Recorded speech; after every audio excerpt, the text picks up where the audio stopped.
No hay que olvidar que genéticamente somos 99% iguales a nuestros parientes homínidos, los chimpancés. ¿Cómo podemos definir el genoma humano? En general, es la información contenida en una molécula de ADN que está presente en todas las células del organismo. Y esto debe quedar muy claro. Todas las células, independientemente de su función, por ejemplo, las células del páncreas o las células neuronas del cerebro, contienen el mismo genoma, o sea, el mismo ADN. ¿Qué nos afirman los estudios moleculares? En general, los estudios moleculares afirman que existe solo una pequeña diferencia en la composición genética de los seres humanos.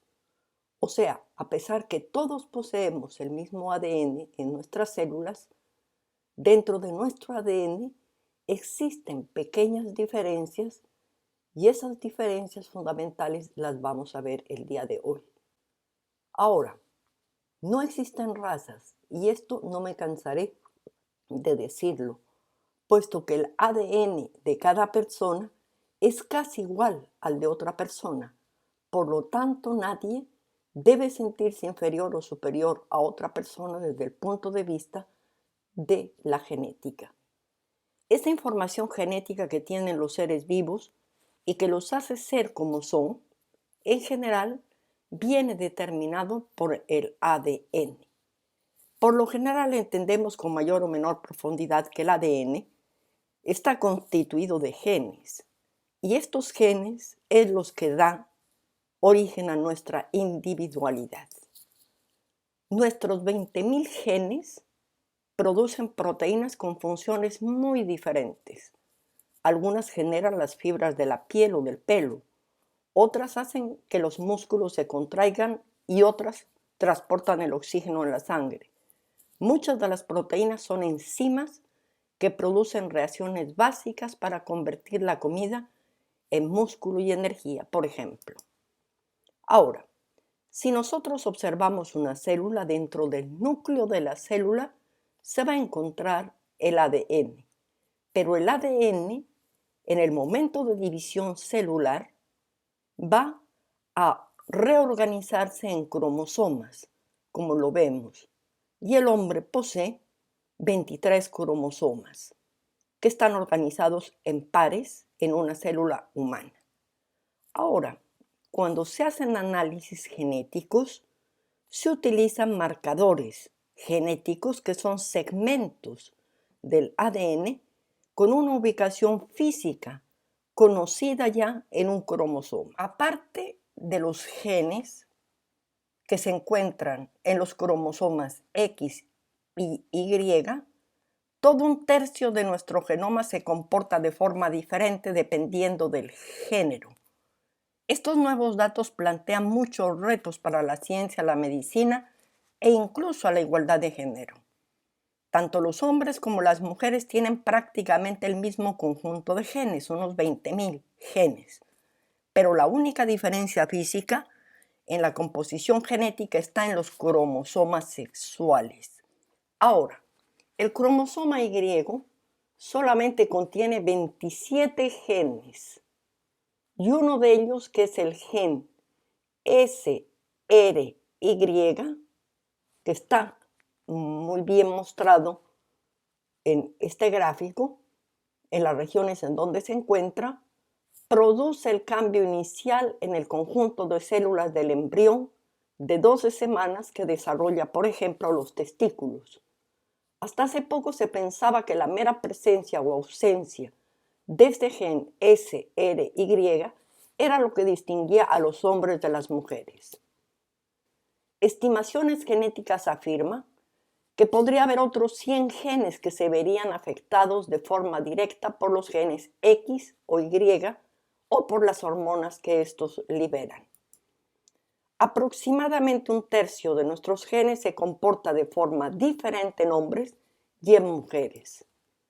En la actualidad tenemos la tecnología suficiente para medir el número de copias de ARN que produce cada gen. Un gen que sea muy activo puede crear miles de copias, mientras que un gen inactivo apenas creará copias de ARN. Esta regulación epigenética, que quiere decir sobre los genes, de la actividad genética, permite la especialización de los diferentes tipos de tejidos corporales. En estos análisis, con gráficos de barras, a través del análisis de ADN, muestra el porcentaje de genes expresados con evidencia de expresión sesgada por el sexo o empalme en cada región del cerebro. El funcionamiento de los genes diferenciados por sexo tiene sentido porque la mayoría afecta al sistema reproductivo, algo que sabemos que es muy diferente en hombres y en mujeres. Ahora, la Sociedad Española de Fertilidad, SEF, afirma que existe un 1.1% de probabilidad de tener mellizos y un 0.4% de tener gemelos idénticos, es decir, que 1 de cada 200 embarazos de forma natural pueden ser gemelos. ¿Qué pasa? ¿Pueden tener los gemelos idénticos el mismo ADN? No. Como estamos viendo en la gráfica, tenemos análisis de ADN que muestran por cada punto en un electroferograma las diferencias existentes entre los dos gemelos. Nuestra fisonomía, capacidades innatas y hasta parte de nuestro carácter vienen determinados en gran parte, es verdad, por el ADN en general, pero en el caso de los gemelos, mismo si son clones genéticos perfectos, son realmente individuos distintos, por mucho que tengan los mismos genes y partan, por así decirlo, de la misma base. Nunca veremos dos hermanos gemelos exactamente iguales. ¿Por qué? Porque la alimentación, el clima, las experiencias vitales también juegan un papel crucial en el desarrollo de todo ser vivo y forjan su individualidad. Ahora, esto no se queda solamente al nivel del hombre. Cuando esto está asimilado, tal vez en humanos, parece que no lo aplicamos de igual manera cuando se trata de organismos unicelulares, como las bacterias clónicas que estamos viendo en esta foto con fluorescencia. Fundamentalmente, estas a menudo se replican asexualmente, de forma que una célula progenitora se obtiene todo un ejército de clones con su mismo idéntico ADN y se asume que toda esa descendencia debe ser y comportarse de la misma forma que su progenitor y que contiene los mismos genes. De hecho, sí contienen los mismos genes cuando se examinan los grupos de células hijas y se miden los valores medios de sus características, como tamaño medio, la resistencia promedio a una droga, la producción de cierta sustancia, etc. Estos valores que representan esta población celular, pero dentro de cada individuo, mismo si son clones, se presentan valores específicos y a veces considerablemente diferentes de esa media oficial. Hay varias explicaciones para la existencia de este ruido controlado en las células, pero la más evidente es que esta capacidad de una comunidad celular de reproducir diversos perfiles a partir del mismo ADN supone una estrategia de adaptación conocida como bed-hating.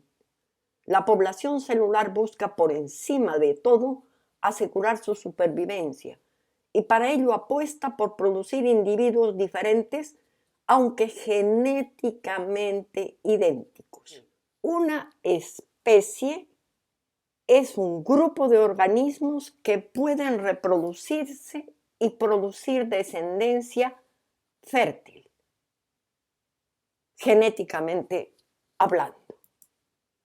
Entonces, el hecho de que existan diferencias fenotípicas en la apariencia de los seres humanos, tanto en la talla, por ejemplo, extremidades, en el color de los ojos o forma, rasgados, redondos, en el olor que producen los seres humanos, en el tipo de nariz, en la consistencia de los huesos o en la producción de hormonas, simplemente son diferencias dentro del ADN o modificaciones que se dan para poder sobrevivir en ambientes determinados los humanos. Por ejemplo, pueden ser los ojos rasgados, como en el caso de los asiáticos o de los habitantes de la América andina, que les han permitido contrarrestar el reflejo de la luz solar. Por ejemplo, hay pueblos que son el resultado de varias mezclas de características humanas, como el caso de los pobladores de algunos países de América Latina. Los nativos de África son los que más conservan los rasgos genéticos de los primeros humanos, y esto se ha evidenciado haciendo análisis paleogenético con especies que se han encontrado con gran antigüedad.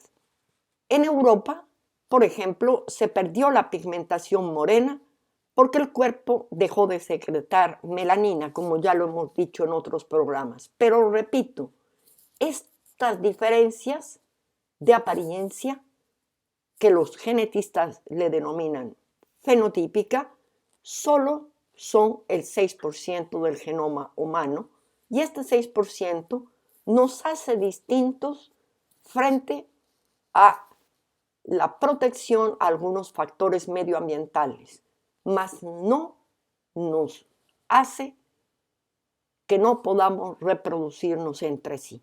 Por lo tanto, en lo que se refiere a las opiniones, por ejemplo, muchas personas piensan que el sol está ardiendo en llamas. Esto es una opinión.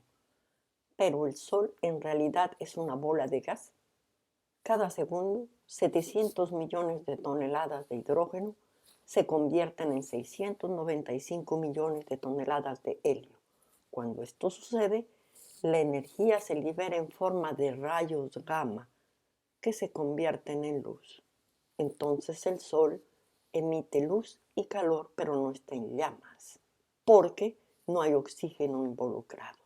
He ahí un ejemplo de lo que se podría llamar una ignorancia generalizada que no consulta los conceptos científicos. Y algo similar pasa cuando creemos que nuestros primos cercanos no tienen sentimientos.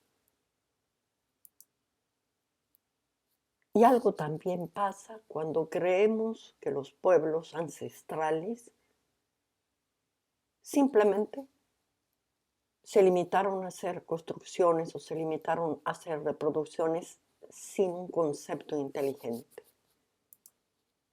Además, no solo eso, se necesita un pensamiento altamente elaborado en el abstracto para poder representar fundamentalmente en los tejidos tradicionales de pueblos como el Aymaray quechua y otros del Perú, o de lo que se llamó el Tahuantinsuyo, que llegó hasta el sur de Colombia, en sus figuras tradicionales, fundamentalmente lo que son reproducciones geométricas. Entonces, la ropa que hasta el día de hoy la porta no significa inferioridad o ignorancia, sobre todo representa riqueza intelectual y cultural. Porque los tejidos son los libros que no pudo quemar la colonia. Y si pusiéramos verdaderamente a nuestros científicos a analizarlos, encontraríamos dentro de ellas imágenes como traslaciones matemáticas, simetrías matemáticas,